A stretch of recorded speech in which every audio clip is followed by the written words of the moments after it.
මොකද හදිසිය කළුපටි බැඳගෙන? ඔව් ඇත්තටම අපි අද පරිපූර්ණක වෛද්‍ය වෘත්තිකය විදිහට විරෝධතාවයක් පළ කරනවා සෞඛ්‍ය අමාත්‍යාංශයට. ලංකාව පුරා අපි කළුපටි බැඳලා මේ විරෝධතාවය සංකේතවත් කරා මේ මොහොත වෙනකොට. ඒ වගේම අපි රෝහල් කිහිපයක උද්ඝෝෂණ ක්‍රියාමාර්ගයකුත් රෝහල් පුරා මේ විරෝධතාවයත් දියත් කරන්නට බලාපොරොත්තු වෙනවා. මේකට හේතුව තමයි මේ සමසෞඛ්‍ය උපාධිධාරීන්ගේ බඳවා ගැනීමේ ගැටලුව. මේ ගැටලුව හිටපු ඇමතිවරයා සහ ලේකම්වරයා විසඳලා තිබ්බ ගැටලුවක්. විශේෂයෙන්ම මේ සමසෞඛ්‍ය උපාධිධාරීන් කියන්නේ පුහුණු වෙලා දැන් අවුරුදු 2-3ක් එළියේ ඉන්න උපාධිධාරීන් කොට්ටාශයක්. ඔවුන් වෘත්තිමය උපාධියක් ලැබලා සියලු සුදුසුකම් සපුරලා තියෙනවා මේ සේවාවට ඇතුල් වීම සඳහා. ඒ වගේම සේවාවේ ඖෂධවේදී, වෛද්‍ය රසායනාගාර විද්‍යාඥ, විකිරණ විද්‍යා තාක්ෂණවේදී, හෙද සේවා, බහුත චිකිත්සක, විකිරණ චිකිත්සක ඇතුළු කණ්ඩායම් ගණනාවක බරපතල හිඟයක් තියෙනවා. රෝගීන්ට සත්කාර සේවාව දෙන්න බැරි තරමට ඒ හිඟය වැඩි වෙලා තියෙනවා. ඒ වගේම විදේශගත වීම නිසා වෘත්තිකයන්ගේ හිඟයක් තියෙනවා. මේ සියල්ල තිබියදී නැවත වතාවක් සෞඛ්‍ය අමාත්‍යාංශයේ ඇතැම් නිලධාරීන්ගේ උවමනාව පරිදි අනවශ්‍ය විදිහට තරඟ විභාගයක් පවත්වන්න සෞඛ්‍ය අමාත්‍යාංශය උත්සාහ කරනවා. මේ තරඟ විභාගයේදී උපාධිධාරීන්ගේ පරීක්ෂාවට ලක් කරන්න යන්නේ මහවැලිගඟේ දිග, පිදුරු තලාගල කන්දේ උස වගේ සාමාන්‍ය දැනීම. ඉතින් මේ ඖෂධවේදියෙක් බඳවා ගන්නකොට, බෞද්ධ චිකිත්සකයෙක් බඳවා ගන්නකොට, වෛද්‍ය රසායනාගාර විද්‍යාඥයෙක් බඳවා ගන්නකොට උන් පළවෙනි පන්තියේ උපාධියක් අරන් එන එක්කෙනාගේ පරීක්ෂාවට ලක් කරනවා ඔවුන්ට තියෙන සාමාන්‍ය දැනීම කියන එක. මේක සෞඛ්‍ය අමාත්‍යාංශය කරන වැරදි ක්‍රියාවලියක්. ඒ වගේම සෞඛ්‍ය අමාත්‍යාංශයට ඔවුන්ගේ විෂය දැනුම පරීක්ෂා කිරීමේ කිසිදු හැකියාවක් නැහැ.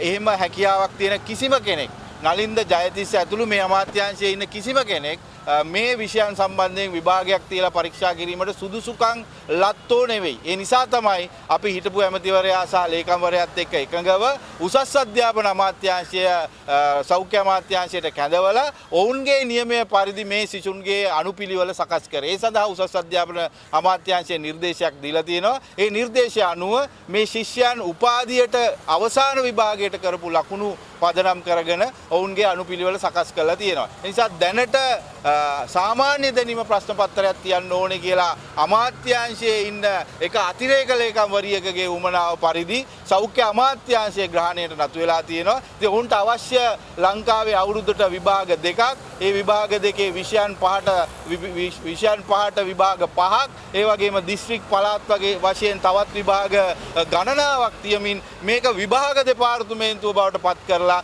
මේකේ OT එක, බටා එක සහ මේකේ තියෙන දීමනා ටිකක් ගසාගෙන කන්න. ඒතකොට මේ වගේ සරල උවමනාවක් සඳහා අද නලින්ද ජයතිස්ස ඇමතිවරයා, ඒ වගේම සෞඛ්‍ය ලේකම්වරයා යට වෙලා තියෙනවා. මේකේ පරිපාලනය සම්පූර්ණයෙන්ම බල්ලට ගිහිල්ලා තියෙන සෞඛ්‍ය අමාත්‍යාංශය. දැන් මේ වෙනකොට මේ ළමයින්ට බලහත්කාරයෙන් විභාගයේ තියන්න නලින්ද ජයතිස්ස ඇමතිවරයා මේ වෙනකොට තමන්ගේ දේශපාලන පක්ෂය උපයෝගී කරගෙන ඉන්නවා. මේ අමාත්‍යාංශයේ කොච්චර ඇමතිවරු හිටියත් කවදාවත් දේශපාලනිකව මේ විභාගවලට අත දැමීමක් කරේ නැහැ. මේ විභාගවල ස්වාධීනත්වයේ කෙලෙසුවේ නැහැ. නලින්ද ජයතිස්ස ඇමතිවරයා අද වෙනකොට තමන්ගේ ජනතා විමුක්ති පෙරමුණේ කාඩර් එක යොදවලා මේ ළමයිගේ ගෙවල් වලට දුරකථන ඇමතුම් දීලා බලපෑම් කරමින් ඉන්නවා, තර්ජනය කරමින් ඉන්නවා විභාගයට ලියන්න කියලා. අපි ළඟ ඒ සම්බන්ධයෙන් තියෙන එක හඩපටයක් මම ඔබට ඉදිරිපත් කරන්නම්.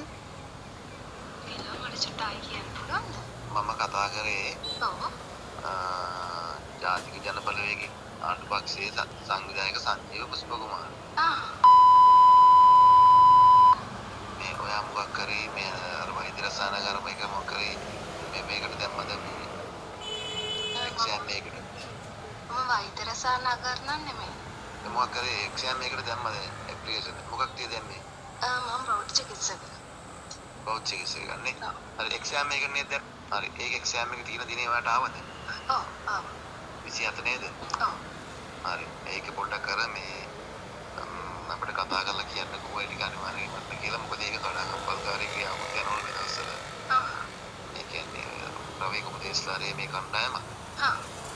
ඒකිට මේ වෙලාවට මිස්ලේ ගන්නත් මේ ටයිම් එකට යන්න ඕනේ. හරි. මට දැනගන්න පුළුවන්ද ඇයි එහෙම IQ ටෙස්ට් එකක් තියන්නේ කියලා? ටෙස්ට් එක තියනවා කියලා තමයි නලින්ද අපිට මෙසේජ් එක දාලා තියෙන්නේ.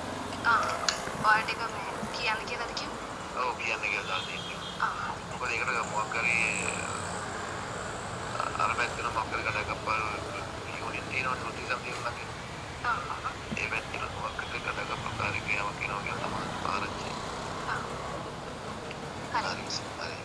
ඔව් මේ විදිහට මේ උපාධිධාරීන්ට ගෙවල් වලට ගිහිල්ලා ජාතික ජන බලවේගයේ ඉන්න කාඩර්වරු හරහා සංවිධායකයන් හරහා අද වෙනකොට විවිධාකාරයේ බලපෑම් කරමින් ඉන්නවා මේ විභාගය ලියන්න කියලා. මේ විභාගය ලිව්වේ නැත්නම් ඔවුන්ට රස්සාව හම් වෙන්නේ නැහැ කියලා. ලිව්වේ නැත්නම් පෞද්ගලික අංශයේ අයව රැකියාවට කැඳවනවා කියලා. ඉතින් මේක බරපතලයි. නලින්ද ජයතිස්ස ඇමතිවරයාට කිසිම යුතුයකමක් නැහැ. මේ විදියට විභාගයක් හෝ සෞඛ්‍ය අමාත්‍යාංශයේ පරිපාලනමය කටයුත්තක් සඳහා තමන්ගේ කාඩර් එක දේශපාලන කාඩර් එක කැඳවන. ඒ නිසා මේක ඉතිහාසයේ නරකම අත්හදා බැලීමක්. ඒ තමයි ඇමතිවරයා තමන්ගේ දේශපාලන පක්ෂය යොදවගෙන තියෙනවා සෞඛ්‍ය අමාත්‍යාංශයේ තනතුරු ප්‍රදානය කරන්න. ඒ වගේම සෞඛ්‍ය අමාත්‍යාංශයේ විභාග සඳහා මැදිහත් වෙන්න. ඉතින් මේක දේශපාලන බලපෑමක් විදියට ඉතිහාසයේ පළවෙනි වතාවට තමයි සෞඛ්‍ය අමාත්‍යාංශයට ඇවිල්ලා තියෙන්නේ. ඉතින් අපි නලින්ද ජයතිස්ස ඇමතිවරයාට කියනවා මේ වගේ සරල කාරණාවකට මේ වගේ දේශපාලන පක්ෂය මහන්සි කරවලා සංවිධායකවරු ගෙවල් වලට යවනවට වඩා මේකේ තියෙන සාධාරණ කාරණාව සාකච්ඡා කරන්න. අපි සාකච්ඡාවක් ඉල්ලලා දැන් මාසයක් වෙනවා මේ කාරණාව සඳහා සාකච්ඡාවක් දීලා නැහැ. හැබැයි නලින්ද ජයතිස්සට පුළුවන් වෙලා තියෙනවා තමන්ගේ දිස්ත්‍රික් කාඩර් එකට සාකච්ඡා දීලා කැඳවලා ඔවුන් හරහා මේ අසාධාරණේ මේ උපාධිධාරීන්ට කරන්න. මේක දේශපාලන ප්‍රශ්නයක් නෙවෙයි. මේ උපාධිධාරීන් පළමු පන්තියේ දෙවනි පන්තියේ උසස් වීම අරගෙන ඒ වගේම මේ උපාධිධාරීන් අවුරුදු 4ක විෂයක් හදාරලා ක්‍රෙඩිට් 120ක ලෝකේ ඕනෑම තැනක පිළිගන්න උපාධියක් කරලා ඇවිල්ලා තියෙන කණ්ඩායම් වලට තමයි මේ දේශපාලන පක්ෂයේ නියෝජිතයන්ට ඕන විදියට උපාධිධාරීන් සඳහා රැකියාව දෙන්න නලින්ද ජයතිස්ස ඇමතිවරයා හදන්නේ. ඒ නිසා අපි මේ ක්‍රියාවලියට සම්පූර්ණයෙන්ම විරුද්ධයි. මේ දේශපාලන බලපෑමට සම්පූර්ණයෙන් විරුද්ධයි. අපි ජයතිස්ස ඇමතිවරයාට කියනවා වහාම අපි වැඩ වර්ජනයක් ඇඳවන්න ඉස්සල්ලා මේ කාරණාව පිළිබඳව සාකච්ඡා කරලා සාකච්ඡා මාර්ගයෙන් එකගතාවයකට එන්න. එහෙම නැති වුණොත් අපිට වෘත්තීය ක්‍රියා මාර්ග වලට යන්න වෙනවා කියන එක.